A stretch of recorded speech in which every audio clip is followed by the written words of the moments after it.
आइए आज के लिए हम नए नियम की पहली पुस्तक मत्ती द्वारा लिखा हुआ प्रभु यीशु का सुसमाचार, उसका 21वां अध्याय और उसके 44वां वचन पढ़ेंगे। जो इस पत्थर पर गिरेगा वह चकनाचूर हो जाएगा और जिस पर वह गिरेगा उसको पीस डालेगा। आज मानव समाज दुनिया के सब काम करते हुए ऐसे चलता है कि उसे पृथ्वी पर सब कुछ करने का अधिकार है। परमेश्वर का कोई डर नहीं है उसके दिल में। अपनी ताकत पर पूरा भरोसा, स्वावलंबी आत्मविश्वास द्वारा सब कामों पर, उलझनों पर विजय पाने का दावा तो करता है, लेकिन फिर देखते देखते उसकी सारी हेकड़ी धरी की धरी रह जाती है। एक दिन चारपाई पर जो 4 खूंटों पर टिकी है, लेटकर दूसरों के लिए बोझ बन जाते हैं। फिर अपनी ही जवानी को धिक्कारते हैं, सारे समाज के परिवार के सदस्यों को। फिर वही नास्तिक चिल्ला चिल्ला कर पूछता है, परमेश्वर तू कहाँ है? तेरी दुनिया की हालत ऐसी क्यों है? मेरे मित्र, गेहूं बोने के बाद गन्ना नहीं काट सकते, गेहूं की ही फसल काटनी पड़ेगी। नीलकंठ की बाड़ लगाकर गुलाब की आशा रखना मूर्खता है। अपनी जवानी के दिनों में अपने सृजनहार को स्मरण रख, इससे पहले कि विपत्ति के वे दिन और वे वर्ष आए जिनमें तू कहे कि मेरा मन इनमें नहीं लगता। मेरे मित्र, आज ये परमेश्वर की आज्ञा है। हाँ, मैं इस दुनिया को रचने वाले सृजनहार सृष्टिकर्ता जीवनदाता का पैगाम जो सारे जगत के लिए है आपको सुना रहा हूं कि मन फिरा ले। अपने रास्ते पर जो तू मनमानी करता फिर रहा है, इस रास्ते पर पत्थर पड़ा है जिस पर लिखा है जीवन की नींव का पत्थर, कोने का पत्थर। इसी पत्थर पर माथा ठोक, पश्चाताप करके इसी पत्थर का सहारा ले। तूने आज तक जिस पत्थर को चाहा, अपनी कल्पना से जो चाहा मान लिया, परंतु यह पत्थर उन सब से भिन्न है। इस पत्थर पर गिरकर अपने कठोर दिल को तोड़ ले। हाँ, यदि तू इस पत्थर पर गिरेगा तो चूर चूर हो जाएगा, मक्खन की तरह नरम, शहद से भी मीठा, बर्फ सा उजला हो जाएगा। जीवन का कठोरपन जाता रहेगा, हैवानियत दूर हो जाएगी, इंसान बन जाएगा। पत्थर दिल टूटने पर ही मांस का नया दिल पाएगा।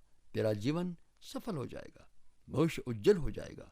परमेश्वर का वायदा सुन, यहोवा टूटे मन वालों के समीप रहता है, वह पिसे हुओं का उद्धार करता है। टूटा मन परमेश्वर की हजूरी में स्वीकार योग्य बलिदान है। हे परमेश्वर, तू टूटे और पिसे हुए मन को तुझसे नहीं जानता। हो सकता है आज आपका दिल जीवन में किसी व्यक्ति के कारण कठोर हो गया है, या कोई दुर्घटना या नुकसान के कारण जीवन में निराशा, अंधकार छा गया है, साहस टूट गया, दिल टूट गया। तो भी परमेश्वर की इस प्रेम भरी पुकार को अभी सुन लो। इस कोने के पत्थर पर आ गिरो, चकनाचूर हो जाओ, अपने स्वाभिमान को खत्म हो जाने दो। ऐसा करने से जो शोक उत्पन्न होगा उसका परिणाम उद्धार होगा, मोक्ष होगा, जीवन होगा। पाप व झूठ, मृत्यु व दुख के बंधन से, बेचैनी व ईर्ष्या की जलन से मुक्ति मिलेगी, छुटकारा होगा, परमेश्वर के साथ संबंध स्थापित होगा, चिरस्थायी शांति मिलेगी। क्षणिक आनंद नहीं अपितु स्थायी आनंद होगा। सत्य को तुम जानोगे तो सत्य तुम्हें स्वतंत्र करेगा। यही पत्थर है यीशु मसीह, जो कहता है, हे सब परिश्रम करने वालों, जीवन में पाप के दुख से, कठिनाइयों के बोझ से दबे हुए लोगों, मेरे पास आओ, मैं तुम्हें विश्राम दूंगा। इस जीवन के मार्ग में विजयी होगी।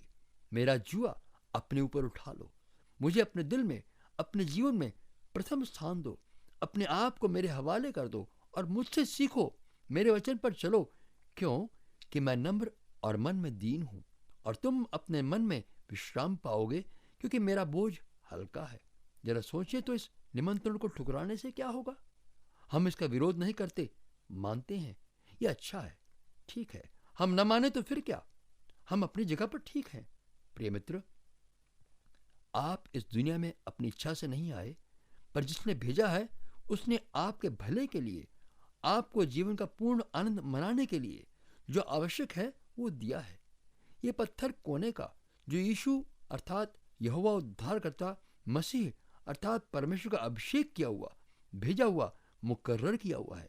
यदि आप इस पत्थर से अनभिज्ञ रह जाना चाहते हैं, अछूते रह जाना चाहते हैं, तो बड़ी भूल होगी, क्योंकि यीशु मसीह ने घोषणा कर दी है कि जैसे पिता मरे हुओं को उठाता और जीवित करता है, वैसे ही पुत्र भी जिन्हें चाहता है उन्हें जीवित करता है। और पिता किसी का न्याय भी नहीं करता, परंतु न्याय करने का सारा अधिकार पुत्र को सौंप दिया है, इसलिए कि सब लोग जैसे पिता का आदर करते हैं वैसे ही पुत्र का भी आदर करें। जो पुत्र का आदर नहीं करता वह पिता का जिसने उसे भेजा है आदर नहीं करता। इसलिए यह न्याय करने वाला परमेश्वर का पुत्र यीशु मसीह, ये कोने का जीवित पत्थर, जब आप पर आ पड़ेगा तब आपको अपना हिसाब किताब देना पड़ेगा।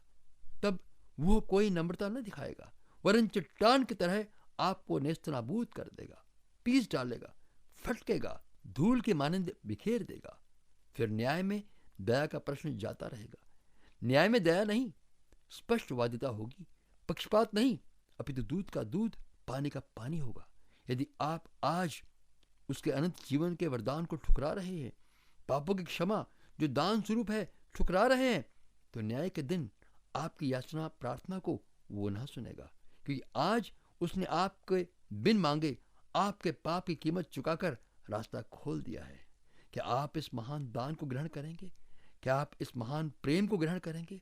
क्या आप इस जीवते पत्थर प्रभु यीशु मसीह पर अपने हृदय को टूटकर चकनाचूर हो जाने देंगे कि वह आपको नए सिरे से जीवन बिताने का अवसर दे, जीवन में सच्चा आनंद व विजय का रस खोल दे? तो आइए मेरे साथ प्रार्थना में शामिल हो जाइए। मेरे साथ साथ बोलिए, दयालु पिता, तेरा धन्यवाद है कि मुझ भटके जीवन में उलझे हुए को पुकारा है। तेरे वचन पर विश्वास करता हूँ। वो मैं आज शर्मिंदा हूँ कि अपनी समझ से मैंने अपना जीवन बिताया। मैं तेरी शरण में आता हूँ, मुझ पर कृपा कर, मेरा कठोर हृदय बदल दे। मैं तेरे वचन के अनुसार जीवन बिताना चाहता हूँ। मुझे तेरे सहारे की आवश्यकता है, वरना मैं ठोकर खाकर गिर जाऊंगा। प्रभु यीशु, मैं आपकी दया जीवन देने वाला वचन चाहता हूँ। मुझे अपनी शरण में ले लो व मुझे अपने वचनानुसार मांस का दिल दो, नई आत्मा दो कि मैं अनंत जीवन के मार्ग पर चलूं। मैं यीशु मसीह पर विश्वास करके ये प्रार्थना करता हूँ। आशीष दो। आमीन।